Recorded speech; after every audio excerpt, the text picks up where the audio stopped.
Halo guys, di video kali ini saya akan menceritakan alur film yang berjudul Mr. Su Missing PIP yang dirilis pada tahun 2020. Film ini bercerita tentang seorang detektif dari Korea yang sangat benci sama hewan, tapi malah ditugaskan untuk mengawal seekor panda yang datang dari Tiongkok. Tapi panda tersebut malah dicuri dan dia pun kecelakaan, yang membuat kepalanya terbentur di lantai. Dan itu membuatnya malah bisa mengerti bahasa hewan dan bisa berkomunikasi dengan mereka.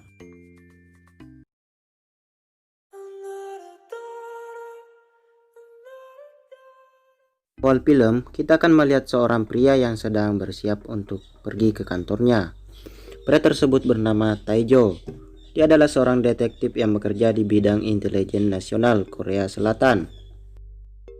Kita akan beralih ketika Taejo memasuki sebuah lift. Di lift tersebut sudah ada seorang pecinta binatang dengan seekor anjing yang ia gendong. Melihat hal tersebut, Taejo mulai merasa jijik. Dan pria itu malah menghadapkan anjingnya pada Taejo dan membuat anjing itu mengencinginya. Ketika Mr. Jo sudah sampai di kantornya, diadakan sebuah rapat dadakan. Disinilah dibahas bahwa dalam rangka memperingati kerjasama antara Korea dan Tiongkok yang ke-25 tahun, Tiongkok mengirimkan seekor panda yang bernama Ming Ming dan mempercayakan kepada mereka mengawal panda tersebut. Beberapa saat kemudian, Mr. Jo menerima panggilan dari putrinya dan itu membuatnya sangat kaget dan membuatnya segera menemui putrinya. Mr. Jo hanya diminta untuk mencari alamat dan pemilik dari kucing yang Seyun temukan. Mr. Jo malah membuang kucing itu ke tong sampah dan meninggalkannya. Berlanjut ketika hari H, panda utusan tersebut telah tiba. Di sini kita akan diperkenalkan seekor anjing yang bernama. Di sisi lain, Mr. Jo kembali melihat kucing yang telah ia buang ke tong sampah. Kemudian datanglah Mansik yang menunjukkan alat yang dapat mematikan komunikasi yang berada di sekitarnya. Di sisi lain, datanglah segerombolan pengacau yang berniat mencuri Ming Ming dan membawanya pergi.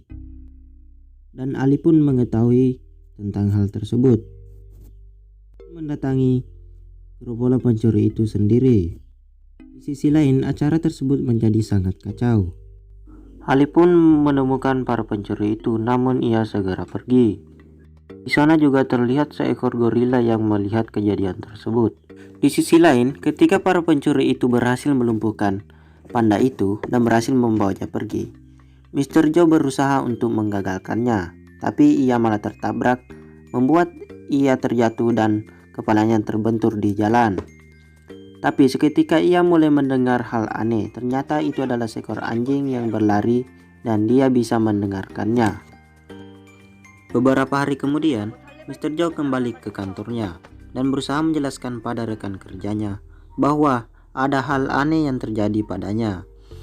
Dia bisa mendengar hewan berbicara, tapi tak ada yang percaya dan semua malah menertawakannya. Dan itu membuatnya ia harus diistirahatkan untuk sementara waktu. Scene berlanjut ketika Mr. Jo bertemu dengan seekor gorila yang ternyata tahu kejadian itu. Gorila tersebut adalah gorila yang sebelumnya melihat anjing itu mencegah para pencuri. Mr. Jo pun diberi petunjuk. Jika ia ingin memecahkan kasus ini, ia harus menemukan anjing itu, karena anjing tersebut adalah saksi kunci dari kasus penculikan ini. Mr. Jo pun berhasil menemukan anjing tersebut dan berhasil membawanya ke rumahnya. Tapi karena ia tidak suka sama hewan, ia tidak bisa terlalu berkomunikasi dengan anjing tersebut dan membuat rumahnya berantakan. Bukan harinya, datanglah Seyun bersama temannya. Ia kaget melihat rumah yang berantakan, tapi setelah itu ia melihat Ali dan ia sangat senang. Setelah beberapa hari kemudian, hubungan Mr. Jo dengan Ali mulai membaik. Dan Ali pun mulai menceritakan masa lalunya sebagai anjing militer yang dibesarkan dan dilatih oleh Sojin, tapi ia meninggal pada misi yang mereka jalankan karena ada seorang yang menaruh bom pada mobil yang sedang mereka geledah. Di sini juga Ali merasakan bahwa orang yang menaruh bom pada mobil itu adalah orang yang sama yang menculik panda tersebut. Berlanjut ketika mereka berdua telah memulai bekerja sama dan memulai mencari informasi tentang para pencuri dan mulai mencocokkan bukti yang telah mereka peroleh.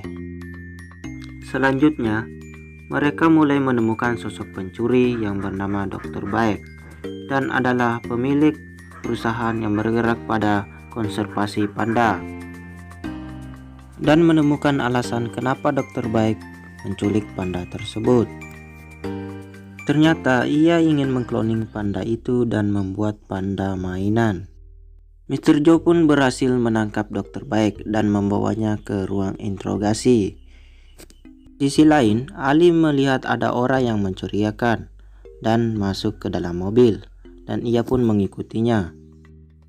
Di ruang interogasi, Mr. Joe tidak bisa membuktikan bahwa Dr. Baik bersalah, dan Dr. Baik pun dibebaskan. Naasnya, Mr. Joe pun dipecat dari pekerjaannya. Scene berlanjut ketika Dr. Baik telah dibebaskan dan bertemu dengan para pencuri yang ia suruh. Hal mengejutkan pun terjadi. Wajah mereka ternyata sama. Ternyata pencuri itu memakai topeng yang menyerupai wajah Dr. Baik. Di sisi lain, Ali pun berhasil menemukan Ming Ming, dan Ming Ming memberikannya bola sebagai tanda agar Mr. Joe bisa mempercayainya. Ketika Ali telah sampai di rumah Mr. Joe dan meminta untuk membukakan pintu, Ali pun ditangkap oleh penjaganya. Hal itu membuat Seon sangat sedih. Mr. Joe pun memberitahu Seon kenapa ia awalnya tidak suka sama hewan. Itu dikarenakan ibu Seon dulunya adalah pemerhati hewan dan lebih mementingkan hewan daripada kesehatannya, dan menyebabkan ibu Seon meninggal dunia. Seon pun bisa memahami posisi ibunya, bahwa hewan dan manusia sama berharganya, dan dia bangga sama ibunya. Dan itu membuat Mr. Joe sedikit merenung dan menyesali perbuatannya pada Ali. Ia pun datang untuk menyelamatkan Ali. Ali pun mengatakan bahwa ia sudah bertemu dengan Ming Ming. Mereka berdua pun pergi untuk menyelamatkan Ming Ming dari kawanan pencuri itu. Meskipun dihadang oleh para pencuri, mereka dapat melarikan diri dan membawa Ming Ming ke rumah Mr. Joe. Mengetahui Ali telah datang, Seon pun sangat senang. Ditambah lagi ia sudah bisa bertemu dengan Ming Ming. Di sisi lain, mengetahui panda tersebut telah tiada, Dr. Baik menemui Dimitri dan anak buahnya. Dr. Baik sangat marah, tapi Dimitri malah memasukkan bom ke dalam perut Dr. Baik dan meledakkannya. Pun memanggil Direktur Min untuk datang dan menemui Ming Ming.